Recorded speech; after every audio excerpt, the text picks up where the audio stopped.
Now, as I am every Thursday, Tuesday, former Labor MP Michael Danby joins me now. Sky News contributor Kosha Gada. Let's get into that news from Argentina. The Conservative outsider, Javier Milei, she will correct me, Kosha will correct me if I've got that wrong, has just been elected to the country's new president, described as a political earthquake. He calls climate change a socialist lie. He wants to end Argentina's welfare state. He's pledged to shut down the country's central bank. He even says he won't cut deals with the communists when it comes to dealing with China. Whew, not wrong with the earthquake tag. For sure. So he has won decisively, sending shockwaves around the world, 55-44. That's a decisive victory. He won his primary a couple months ago with similar margins. He's a political outsider, 54 years old, was a musician, a soccer player, all sorts of things, a TV personality, and then a classical libertarian who kind of came out of nowhere and did this. And why is this capturing the world's attention? Because Argentina is a cautionary tale of a once prosperous society that can go down so quickly. Buenos Aires was one of the richest cities in the world less than a century ago. They infamously defaulted on their debt 20 years ago. They got hyperinflation, 140-50%. Wow. We don't like it at 7% over here. Think about that. 40% of their population is below the poverty line. You put that together, and it's kind of like, what do you have to lose? And this outsider comes in like a wrecking ball, and it's going to be very interesting to watch. Lachlan Murdoch has not long taken the top job at Fox, Sky News Australia, News Corp, you know, all the various entities of which we are a part. But one of the first things he's done is he's gone to Ukraine and met with President Zelensky. How do you read that? This is very significant, Peter. He's sending signals to a divided Republican Party on this very important issue. And I think he's giving the impression that America can't afford to let Russia win in the battlefield. We have to keep the Ukrainians supplied. I think the Germans could step up a bit and give them their long-range Taurus missiles. That would make all the difference.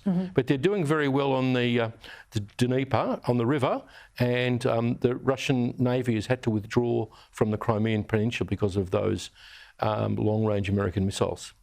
These Houthi rebels, backed by Iran, boarding a ship just because it's connected to Israel.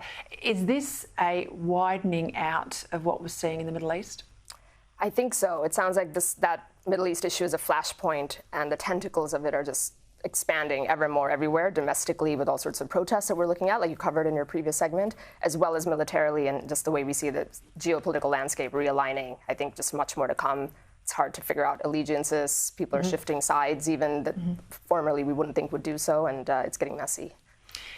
Albanese can't give us a straight line. Did he raise the injury to our naval soldiers with the president 2 days after he was told, we weren't told, he was told it happened, or didn't he? What's your take? Beijing's communists, in my view, were testing him to see whether he would raise it and disrupt all of the good karma between Australia and China.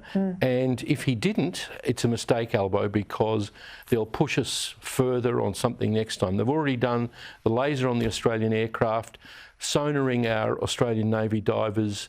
You know, they push and push the envelope until they see where a country will react, because it's important for future military conflict, if there is one. What do we need to know out of the US at the moment? The U.S. Political landscape just now, I think the plot thickens.